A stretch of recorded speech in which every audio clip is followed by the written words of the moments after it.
दो महान पुण्यात्मा की जयंती के लिए मां सरस्वती के प्रांगण में उपस्थित सभी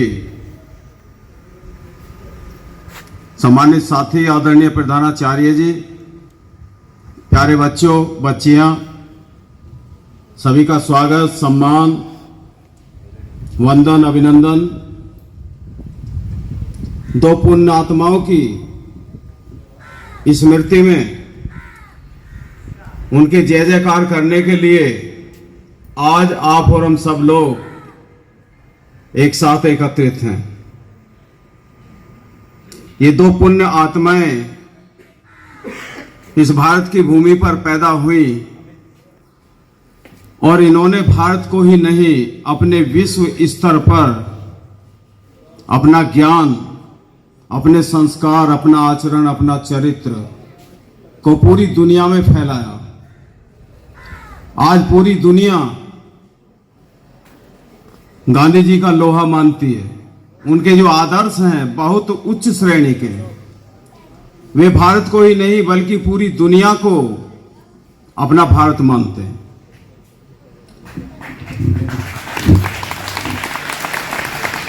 महात्मा गांधी का जन्म 2 अक्टूबर 1869 को काठियावाड़ जिले के पोरबंदर नामक स्थान पर हुआ, जो गुजरात राज्य में है। इनके पिताजी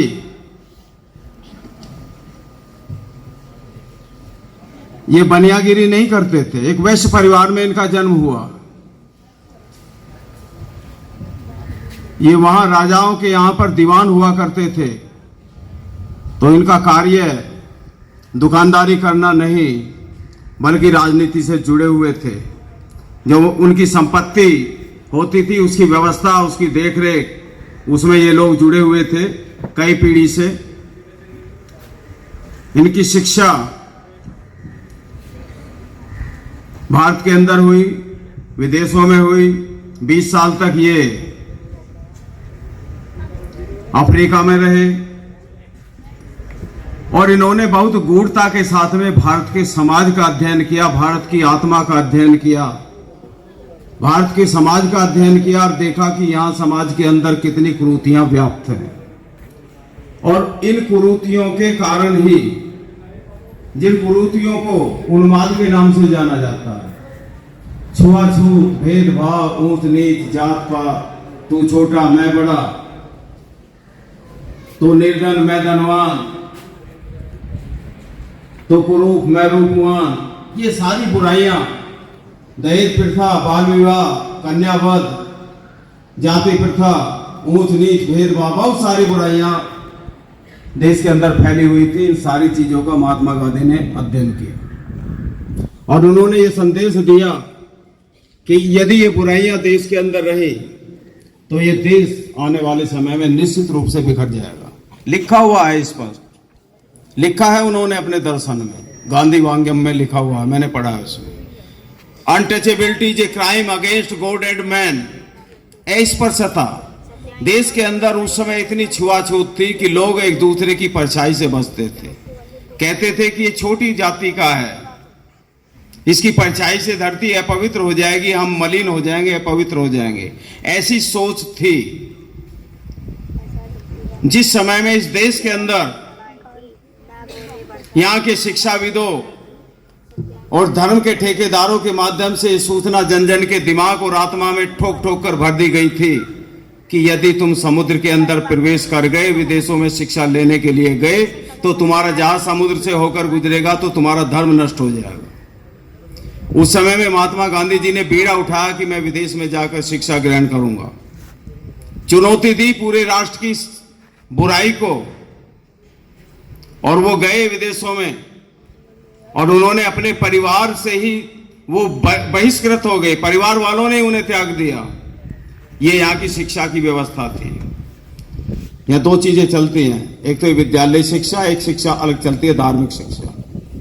दोनों बिल्कुल विपरीत है, एकदम विपरीत। लेकिन इन महान विभूतियों ने, दोनों ने, लाल बहादुर शास्त्री जी ने, महात्मा गांधी जी ने इन विपरीत परिस्थितियों को एक साथ लाने का प्रयास किया।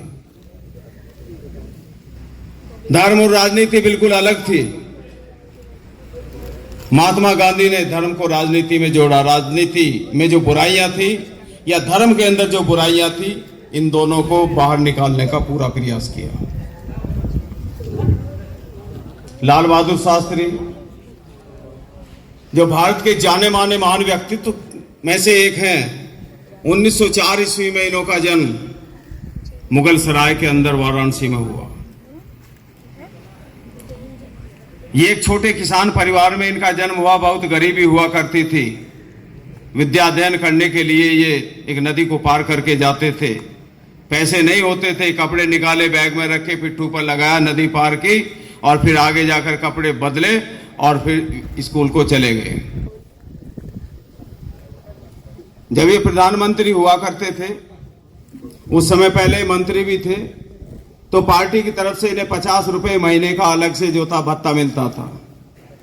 40 रुपए में इनका खर्च चल जाता था। इनकी पत्नी ने चिट्ठी लिखी कि 40 रुपए हमें काफी हैं, हमारा खर्चा चल जाता। 10 रुपए बच जाते हैं, हमें इनका क्या करना है। शास्त्री जी ने वापिस चिट्ठी लिख दी, जहां से वो चंदा मिलता था, भत्ता मिलता था, कि साहब हमारा 40 रुपए में खर्च चल जाता, 10 रुपए हमारे पास बचते, इनका क्या करें। तो उन्होंने 40 रुपए ही लेने स्वीकार किए। 40 रुपए में ही अपने घर का खर्च चलाना उन्होंने प्रारंभ किया। और देश के प्रधानमंत्री जब ये इनकी मृत्यु हुई ताशकंद समझौते में, मात्र इनके खाते में 365 रुपए थे। 365 रुपए। आज जिला पंचायत का कोई एक मेंबर बन जाओ, शायद उसके खाते में 300 करोड़ रुपया मिलेगा। जबकि चरित्र में, राज के चरित्र में इतना अंतर है। बताता रहूंगा बीच बीच में।